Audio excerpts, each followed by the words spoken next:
Retornamos então para o segundo bloco do nosso programa Direitos e Deveres, Cidadania e Ação. Hoje, na companhia da doutora Tatiana Fiore, entrevistando o advogado, professor, palestrante, Dr. Robson Nascimento, que está nos esclarecendo questões importantes a respeito do seguro-desemprego. Tinha ficado uma pergunta pendente no bloco anterior, não é, Tatiana? Foi, nós estávamos falando com relação ao crime, né, do não comunicar e as questões desse prazo, desse lapso temporal eu trabalhei sem registro e voltando, né, depois eu quero exigir isso na Justiça do Trabalho. Mas eu acho que mais do que até falar sobre essa questão do crime, o que eu acho que o Dr. Robson é importante ele salientar, Dr. Robson, puxando para a esfera previdenciária, se acontecer um acidente enquanto esse trabalhador não tem o registro e continua recebendo o seguro-desemprego, como que fica para o empregado e para esse empregador? Então, na verdade, se ele tiver mesmo, não tiver um vínculo, na verdade, com a empresa, lembrando que ele pode ser um contrato verbal e um trabalho por escrito, né? Mas se realmente acontecer esse tipo de acidente, então, na verdade, ele vai ter que provocar primeiro a Justiça do Trabalho para ter uma formalidade, na verdade, desse contrato de trabalho, para ele poder requerer, talvez, um benefício previdenciário ou até mesmo trabalhista. Primeiramente, nós já temos, dentro da própria Justiça do Trabalho, a chamada doença ocupacional ou acidente do trabalho, que você pode pedir um dano moral devido a esse fato gerador, desde que você prove os 3 requisitos do tripé da responsabilidade civil. Nós temos o nexo de causalidade, nós temos a culpa do empregador, que é o principal, tá? Em relação, então, se ele provar esse nexo de causalidade, a culpa do empregador e o dano, claramente a empresa vai ter que ser condenada a pagar talvez algum prejuízo a esse reclamante. Agora, com essa sentença na Justiça do Trabalho, ele pode promover talvez uma acidentária na civil, né, que a competência realmente para ele um benefício acidentário. E possivelmente outros benefícios. Robson, mas eu preciso principalmente da Justiça do Trabalho? Não, você não precisa mover primeiro na Justiça do Trabalho. Você pode provocar outras, por exemplo, uma acidentária, ou você pode provocar até mesmo na Justiça Federal algum outro tipo de benefício relacionado à área previdenciária. Então, eu acho que você está dizendo que também cabe uma ação regressiva com relação a essas parcelas do seguro-desemprego, que ele recebeu de forma irregular. Lógico que cabe, até porque ele onerou o poder público no tocante a isso, né? Agora, que é muito interessante, as pessoas procuram, Robson, mas a Justiça do Trabalho, ela é competente para dizer se aquele reclamante ele tem direito ao seguro-desemprego ou não, até porque esse nós é uma lei federal. E nós temos competência dentro do nosso Poder Judiciário, né? Robson, será que eu tenho que provocar primeiro o Fórum Federal? Ou tenho que provocar a Justiça do Trabalho? Então, na verdade, o artigo 114 da Constituição Federal, ela trouxe uma mudança pela emenda 45. Então, quando você tem a relação entre empregado e empregador, é na Justiça do Trabalho. Mas, Robson, como que a Justiça do Trabalho ela vai dirimir a controvérsia do seguro-desemprego? Vem o TST, por meio da súmula 389, ela diz o seguinte, olha, é responsável a empresa se ela não emitir as guias de seguro-desemprego. Se ela não emitir as guias de seguro-desemprego ao reclamante, então ela vai pagar de forma indenizada ao reclamante. Claro, gente, tem que ser dessa forma, até porque o processo de trabalho precisa ser célere. Como nós já vimos, o reclamante ele precisa trabalhar para pagar os seus rendimentos da sua família. Imaginou aquele São José que tem a sua casa alugada, que ele foi demitido e a empresa não emitiu as guias de seguro-desemprego? Como que ele vai pagar o seu José lá, aquela casa alugada que ele tem? Como que ele vai manter a escola, a alimentação da sua família? Então tem que ser uma coisa rápida. Ele não precisa esperar a delonga do processo trabalhista para ele já receber talvez aí o seu seguro-desemprego. Robson, então eu posso pedir uma tutela antecipada? Pode, desde que ele comprove os requisitos da tutela antecipada, que não temos o artigo 273 do CPC. Pedir pode sempre, agora se vai conseguir é outra. Ou não. O que eu sempre oriento os advogados trabalhistas é fazer o seguinte, qual é a prova inequívoca da extinção do contrato de trabalho? Se a empresa emitiu o TRCT, vai falar a forma de dispensa, se for com justa causa, se for sem justa causa. Se for com justa causa, então há uma controvérsia, aí claramente a tutela antecipada não vai ser deferida. O juiz talvez vai esperar talvez uma audiência trabalhista. Agora, se a empresa já emitiu o TST e já está com uma motivação 1, falando que é de forma sem justa causa, dispensa imotivada, então claramente gera uma obrigação de imediata a empresa emitir as guias de seguro-desemprego. Se ela não emitir, ela paga de forma indenizada. Doutor, eu só vou fazer um esclarecimento, porque no primeiro bloco eu lembro que foi dito que tendo uma pessoa jurídica, uma pessoa física e jurídica, tinha o contrato de trabalho. Na verdade, uma excepcionalidade é o contrato do trabalhador doméstico, que pode ser duas pessoas físicas, né? Porque às vezes o telespectador está em casa falando, puxa vida, mas eu tenho uma relação de emprego com a minha secretária aqui, e o doutor Robson falou que tem que ter pessoa jurídica e pessoa física, né? Só para esclarecer, né? Porque para que realmente é uma exceção, que é possível, então, pessoa física contratar uma outra pessoa física. Sim, por exemplo, o empregado doméstico agora é uma lei esparsa, Exato, né? Ela não se trata dentro da CLT, é uma lei especial. Então, na verdade, ela pode ser feita entre duas pessoas físicas, não tem nenhum problema. Isso. Desde que ela trabalha no âmbito do empregado, da casa de família, na verdade. Eu só estou trazendo esse esclarecimento para, senão o telespectador fica em casa... Confuso, né? O que não pode é esse empregador doméstico ter fim remuneratório, né, nas suas atividades. Então, se eu tenho alguma coisa que vai gerar renda, aí tira esse caráter doméstico. É isso mesmo. Agora que eu acho mais interessante de comentar, porque a gente está falando de seguro-desemprego, o advogado pleiteia isso numa reclamação trabalhista, e eu vejo muito questionamento sobre isso. Robson, eu tenho que receber, eu como advogado, o seguro-desemprego do reclamante? Gente, isso é uma questão muito polêmica. Eu entendo o seguinte, claro que você deve receber, porque se não for definido já no contrato de trabalho o benefício de plano e ele procurou um advogado, então ele tem que receber o seguro porque está dentro da própria reclamação trabalhista. Eu sempre oriento os colegas a colocarem isso dentro do contrato de honorários. Certo. Porque tem muita pessoa que pensa o seguinte, mas o seguro-desemprego é meu. Sim, o seguro-desemprego é seu, mas também qual é a sua verba?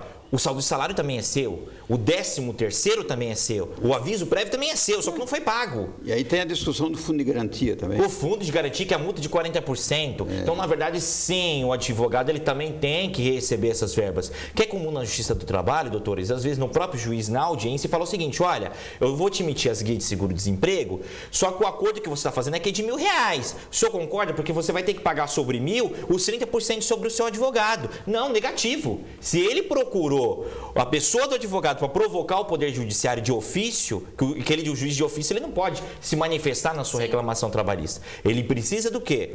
Do processo, você utiliza o Poder Judiciário para reaver os direitos do reclamante. Tá? Então, na verdade, é o seguinte, se houve essa provocação, a postura do advogado que tem a capacidade postulatória, claramente ele tem que receber, na verdade, o advogado, né, que tem a capacidade postulatória, receber o benefício do seguro-desemprego. Como é que ele faz isso? Os 30% de todas as parcelas que ele tem para receber. Muito bem. Dr. Robson, nós falamos na primeira parte do programa uma questão que agora nós temos o prazos mínimos para concessão desse benefício. Eu acho que o que vai surgir uma dúvida agora para o nosso telespectador eu sei que quando eu faço aviso prévio, eu tenho uma contagem ficta. Passou de 15 dias, eu conto mês cheio. Isso mesmo. Para o seguro-desemprego, vai funcionar da mesma forma na contagem desse seguro-desemprego? Sim, é na mesma forma. Então, na verdade, todo o contrato de trabalho, se passou 15 dias, se conta isso o mês inteiro, né?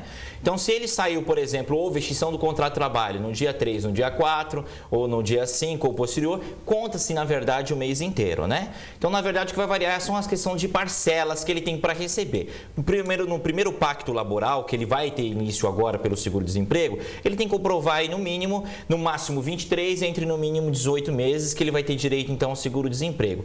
Então, ele pode ser, na verdade, ele pleiteando esse tipo de benefício, a Delegacia Regional do Trabalho vai calcular o valor, então, que ele tem que receber de acordo com aquilo que ele contribuiu ao FAT, ao INSS.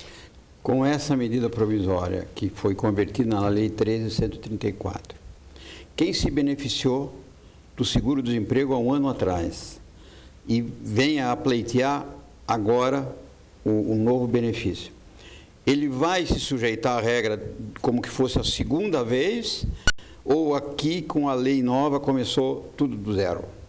Então, na verdade, se ele já está durante o contrato de trabalho, na verdade, ele já tem um direito adquirido. Então, se ele já tem um adquirido, ele claramente vai fazer as adaptações à lei nova. Tá? Então não é que ele vai começar tudo do zero, então porque já houve contribuição a isso. O que ele vai ter que respeitar é o prazo mínimo e o prazo máximo para ele poder receber o benefício do seguro-desemprego. Eu acho que hoje não é tanto problema. Eu vejo muito problema, doutores, na audiência trabalhista. Às vezes uma questão talvez de uma composição, porque muitas vezes não tem sentença de trânsito em julgado. Então, por exemplo, numa audiência, é cabível talvez as partes falarem assim, talvez, olha, vou te dar R$2.000 em acordo e vou querer expedição de guia de seguro-desemprego. Isso é possível? Isso é possível. E às vezes é possível tanto que o próprio Poder Judiciário emite com força de alvará já as próprias guias de seguro-desemprego. Então ele não precisa, na verdade, aquelas guias que a empresa emite lá no RH. O próprio alvará judicial já dá força e poderes para ele talvez deslocar aí ao órgão competente para ele poder receber o seguro-desemprego dele. Tá? O que eu sempre deixo de uma orientação e sempre exorto os advogados é no tocante à observação do conteúdo da reclamação trabalhista. Se você está pedindo vínculo de emprego, não adianta na composição você pedir guias. Porque se você pedir guias, na verdade, para o fundo do INSS, ele não existe. Porque não houve contribuição do NIT no PIS. Então não tem que você emitir guia de seguro-desemprego. Tem outro caso, que é muito importante. Mesmo que ele tenha trabalhado 2 anos. Mesmo que tenha trabalhado 2 anos. Se a empresa não pagou no NIT e no PIS as verbas oriundas do contrato de trabalho, então, na verdade, ele não existe. Mas ele não tem um fundo social? Isso aí não seria meio que injusto, doutor? Eu entendo que seria também injusto. Por isso que existe, talvez, uma condenação trabalhista que você vai pleitear todo esse tempo que ele ficou aí, talvez, sem receber as verbas contratuais na Justiça do Trabalho. Eu acho que uma outra diferenciação também é você saber distinguir o que é verba contratual e o que é verba legal. E isso acaba também, dentro do direito trabalhista, desvirtuando os pedidos nessa reclamatória.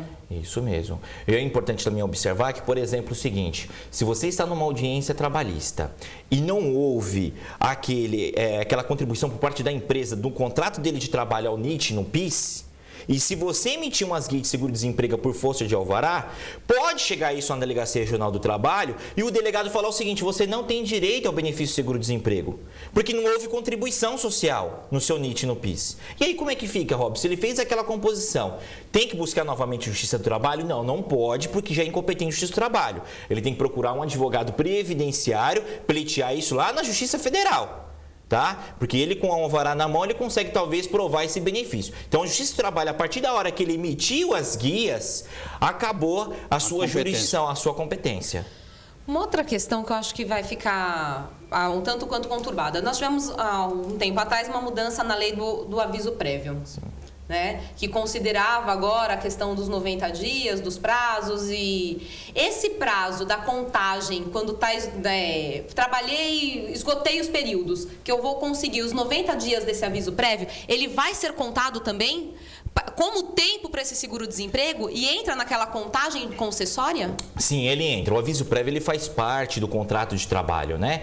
Então, na verdade, ele se conta-se também como tempo de trabalho na empresa. E antigamente tinha muito essa discussão, ou seja, se houve a extinção do contrato de trabalho neste mês, e se ele vai cumprir o aviso prévio no mês seguinte, então, na verdade, ele não tinha esse um mês. Né? Ele ficava talvez num lapso escuro. Então, claramente que é um absurdo, né? Hoje o entendimento do STJ é bastante claro tocante a isso. Então, claro que tem que ter. E, na verdade, muitas empresas costumam fazer o quê? A baixa da CTPS no dia da extinção.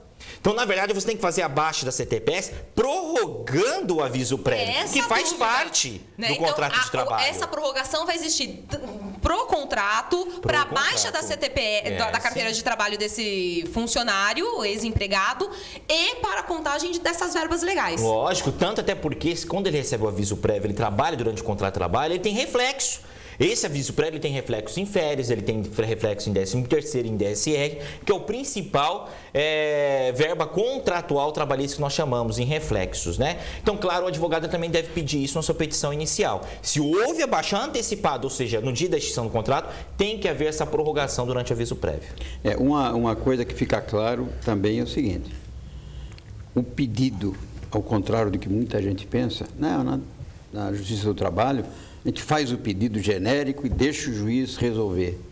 Dependendo do que é constituído esse pedido, se ele é mal distribuído, pode ter reflexo negativo para o trabalhador lá na frente. Pode. Em todas essas verbas que você está falando. Claro, lógico que pode. Então a petição, na verdade, gente, criou-se na Justiça do Trabalho o princípio do jus postulante.